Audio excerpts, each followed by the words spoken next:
Hello everyone, welcome back to my growing space. Today I'm just going to go through all my plants, kind of check on them and maybe talk a bit about what my plans are next. Okay, this is tent 4, which is kind of the reject tent. I've been using this for storage, but I have one very basic 75-watt light, and I just kind of wanted to get a basic growing setup going, so I parked a couple of plants in here that I don't that aren't so important to me, but I've kind of grown attached to them. I'll kind of go through them all. My cat is visiting. Hello, Roscoe. He's out of frame, obviously. First one is this pink princess philodendron. I don't have any other philodendrons. I have, oh, hello, at many points in my life. You want to see the kitty? There he is. I've had philodendrons several times in my life, and I've always let them die because I'm not the best at caring for houseplants. I do kind of neglect them, to be totally honest, but this time it will be different. This is one that a friend from work gave me. She drew me a Secret Santa, so yeah, she gave me this beautiful pink princess philodendron. What have we done to it? Well, it recently got out of an isolation tent and has been moved over here after I determined there were no bugs. It's about as 2 times as bright in this tent, and so it is perking up. It was a bit droopy before. Roscoe, please, bud. Um, yeah, so no bugs. It was a little droopy when it first went in the first tent. It had been stuck in a box for about a week, and now it's perking up a bit. Nice and turgid. The leaves feel great. It's kind of cool how they start off almost uniformly pink and then they kind of green up. This one's starting to green up a bit, whereas this one is kind of red, kind of pink. Looks more green on the camera, but it's definitely kind of pink. So I like this plant. One thing I need to do is change the pot. Look at all this algae all around here, and that that's not necessarily my fault because algae are going to grow anywhere there's fertilizer and light, and so in theory, this thing was growing in some place before it got here, and I do not know how they prevented algae from getting on the pot. I mean, other than not exposing the bottom of the pot to light, or maybe they changed the pot before they ship them. That's also possible. That's a lot of work though.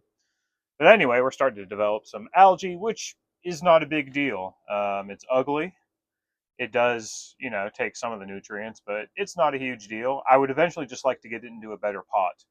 I don't know what philodendron prefer. I kind of feel like maybe terracotta.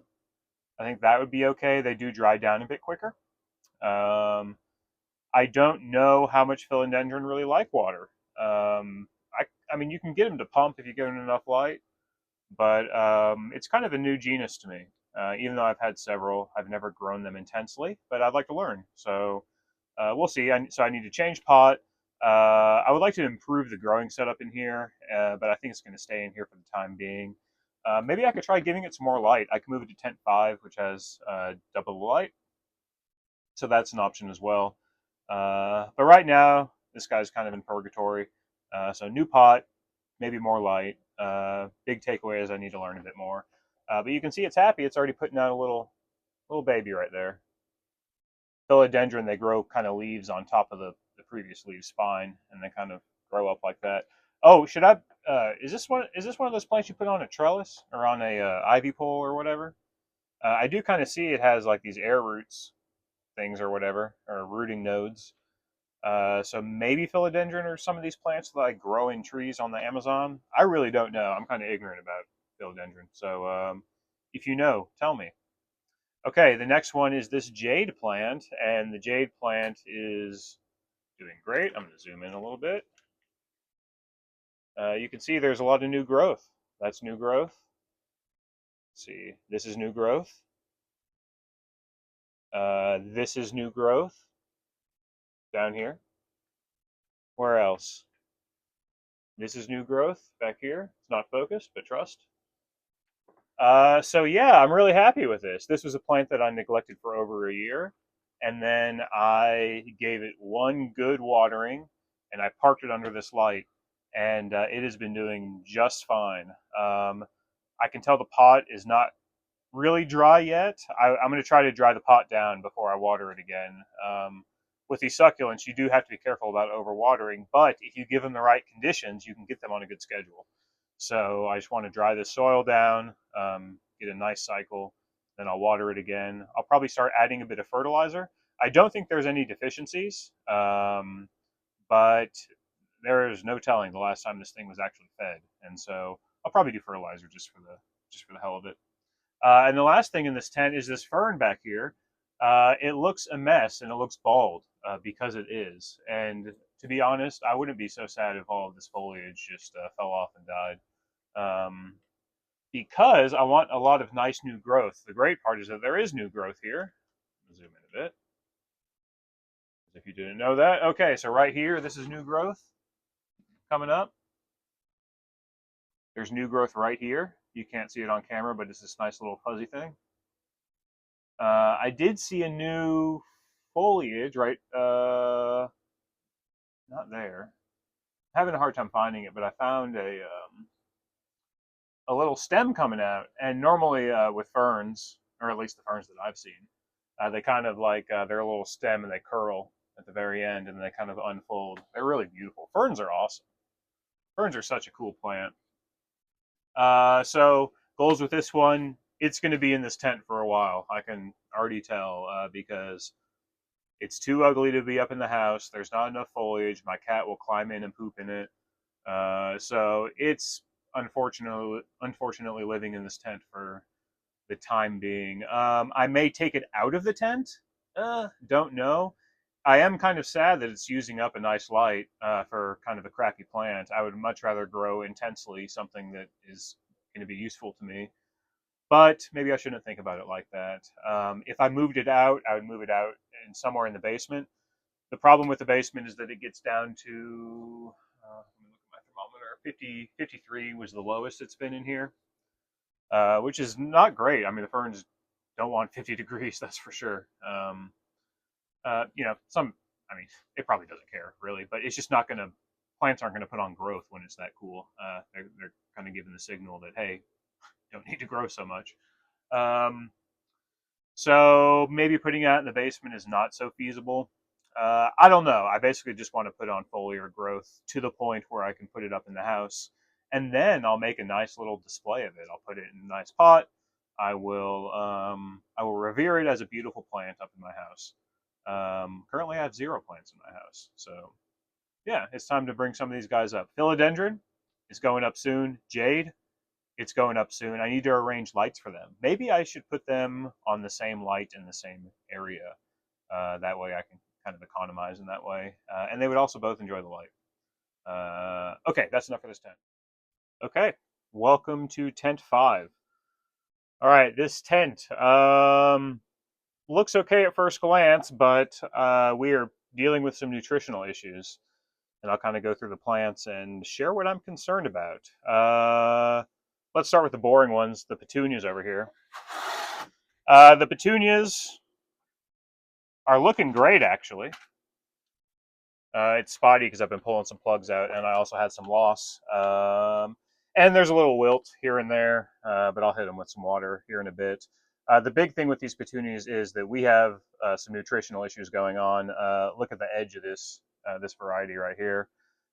Probably nitrogen. Lower leaves are turning yellow. The thing is I've been using a really nice fertilizer, Canna Terra Vega, and it's the first time I've used the Terra line. I've used the Canna Coco before, and I had great results with that. It was a 2-part, but I went with the Terra this time, and it's 1 part, and I'm mixing it up by their recommendation to 1.1 EC. But this is kind of classic nitrogen issue, and petunias, they do get hungry. Like petunias want to pump, and so maybe I'm just not calibrated on what level of fertilizer this petunia likes. But this does concern me a bit. Like there are nutritional issues here, and Canna is normally a very or considered a very good fertilizer line, and so uh, kind of worrisome in a way. I haven't watered with just plain water on these plants in a while. I do fertilizer every time, but maybe I need to kick it up a bit. The way that I mix my fertilizer up results in a 1.1 EC with normally a pH around like the pH of the fertilizer with the water around like 5.6, 5.7. That is actually perfect for petunia. Petunia like it kind of on the acidic side. And but another thing about petunia is that they want to pump. You can really give it to them with fertilizer and they will take it. Well, excuse me, sir. I'm trying to get him to not be in the tent, but like anytime I have it open, it's like a bug to a light. But yeah, petunias, they can take a lot of fertilizer and they'll do good stuff with it. So maybe I need to kick it up a bit. Maybe I need to recalibrate what I think is okay. But you know what? A 1.1 EC on a well balanced fertilizer like that, you should be rocking with that. But what do I know? Okay, so petunias, those are out of the way. They're healthy enough. I think I have an idea of a project in the future for them. But we're dealing with some nitrogen issues, it seems like. So, yeah. Something that's interesting, and this is actually really clear on the camera. Notice how the inside right here is a darker green and a lighter green on the outside. That's interesting. My guess would be because I bet you those just get watered more, so they just get more parts uh, on average. The edge probably dries down a bit faster, and maybe I water it less. Yeah, interesting. I just looked up at the camera and noticed that. Okay, anyway, on to the other half of the tent. Oh, hello, more nutrition issues. Great. Uh, all right, so let's talk about the petunias on the side since we're already there. This one right here is the variety that looked really yellow over here. Boop, same variety. Um, yeah, still looking yellow on the lower leaves, although there's a bit of spottiness to it as well. Right here, I'm almost certain this is some nutritional nonsense. This petunia actually looks decent, but I can tell you that these petunias are ready to go.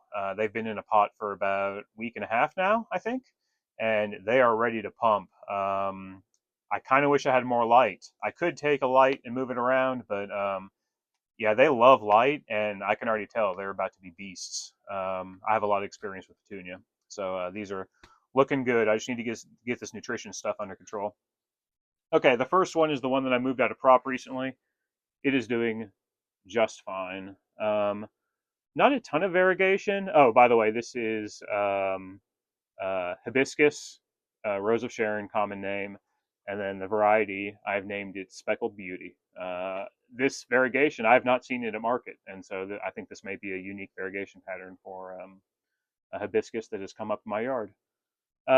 So yeah, there's good variegated leaves here. The newer leaves, not seeing any real variegation on here. Which is worrisome. The big question I'm trying to answer is, will this thing maintain its variegation? Because a lot of times plants will grow through the variegation. The variegated plants you see at the store, those are proven to be stabilized variegated patterns, and so it won't grow out of it most of the time. But yeah, this is just something that came up in my yard, so there's no telling if it's actually stable or not. Okay, I'm going to do a close up of this one. This one, I'm so happy with how the variegation looks on this leaf. That looks so nice to me. That is so beautiful. It's a little yellow. I think we have some nutrition issues, obviously. Look at that. I don't know what deficit that is. I'll have to do a bit of research of how hibiscus present. Um, these leaves are looking a little yellow. I wish they were greener. Uh, yeah, I need to look at this fertilizer. Maybe do a bit more research.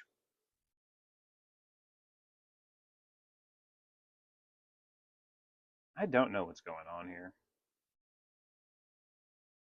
Beautiful variegation though.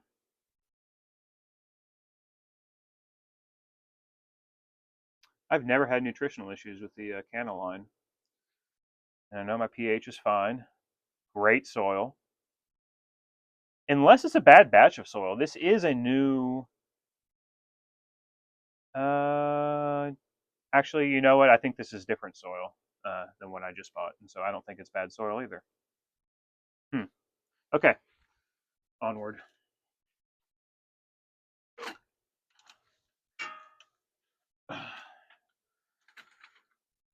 Last one. Okay. Hard to see, but there's some variegation developing on this one. Really nice. Kind of near the tip there too. Oh, I just snapped it like a dum dum. This one has a lot of white in it. This variegation type is the one that's like green, light green, white. I think there's like 3 or 4 colors in it.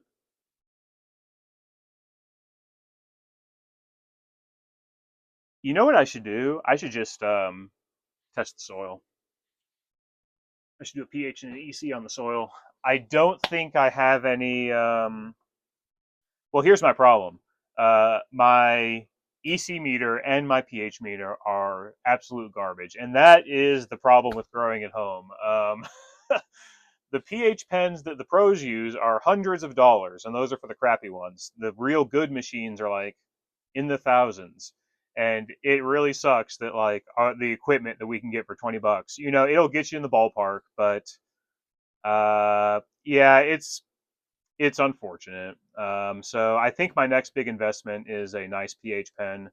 The problem, though, is that depending on how you do your soil tests, it's difficult to use one of those big pH pens that are used for like mixing up hydroponics to do a soil test. It's much nicer to have one of those pH pens where you just do the drops on the sensor. So yeah, um, I could do a basic EC test. I think EC meters. It's more acceptable to have crappy ones because I think it's a simpler calculation or something. I mean, who knows? Who the hell knows? I think that's it for this tent. Okay, and we're in the prop tent. Let's see how these guys are doing. So first up is these begonia, and I did a video on this, but I haven't released it. It was kind of boring, I thought. How are these guys doing? Well, this cutting is cooked, and I think it was just too short. I think it kind of fell out and then dried, and no good. This one, not so bad, right? That growth point, that growth tip, looks really healthy and nice. I don't want to disturb it. Okay, there's no way it has roots yet. It's if anything, it's calloused, but with calluses, plants can still take moisture in. Okay, so it's still valuable. This one has a leaf on it still, and nice growth point. Not seeing any. Well, there might be a bit of die off there. Bit of die off here. We'll see how she goes. Oh no! Okay. Well, I disturbed it. At least we can look at the callus now. Okay. Come on, man. Please focus. Let's see if this is actually calloused. Not quite a callus. Not quite a callus. It's a little sketchy. But you know what? Begonia can do roots out of the side too. So, the thing that I'm struggling with this particular set of cuttings is that the cuttings are so short, and I just disturbed them like a knucklehead. And I did the same one on the other one. It's not too late. Things may come around. We will see. Not feeling the most hopeful about them. I happen to know these genetics are very, very, very, very, very slow. Very slow. Like 16 weeks to get the plant to like a couple of leaves. It's kind of unreal. So maybe don't have the highest hope on these, but we'll see how she goes. There's no point in giving up because it's in a really nice controlled environment. Prop tent is always at like between 80 and 90% humidity, which may sound way too high, but I also basically don't water these things. And so you can keep disease under control and mold under control if you just keep the pots kind of cleaned out. Don't go insane on the fertilizer. Um, yeah, it's doable. Think about this as like a one of those clone domes or whatever. It's basically the same concept, but it actually cycles the air for me using an exhaust fan, and then I also have the humidifier, which automatically keeps it at the humidity I want. And ooh, this humidifier is almost empty. I'm gonna have to fill it up immediately after this video. Okay, let's get through the other plants. All right, another Rose of Sharon, speckled beauty. See the nice variegation coming in on this leaf. This leaf not seeing much. Doesn't need to be watered. I bet you there are some roots here. Maybe tiny ones, maybe not the best root soil interface, but not long before this goes out in the good lights. Okay, Monstera, how are we doing on this new growth? Looks fine. I bet we'd have some roots if we pulled it out. Don't want to disturb it though. Just gonna leave it for now. And then my Heptaplurum, which is commonly known as umbrella tree. Looks nice. Not seeing any new growth yet, unfortunately. I don't know where the new growth would be. And the fact that this is kind of spinning in the pot does not inspire confidence. But the foliage looks healthy enough. I do hope some roots are coming out. When this thing is like fixed in place, I'll know that I'm great on rooting. Where are the new growth points supposed to come out? Like, dude, nothing? Is it under the leaves here? I don't know. This is dubious, but yeah, I'd like to see some new growth. That'd be nice, but the plant looks healthy enough. All right, those are most of my plants. Thanks for hanging out.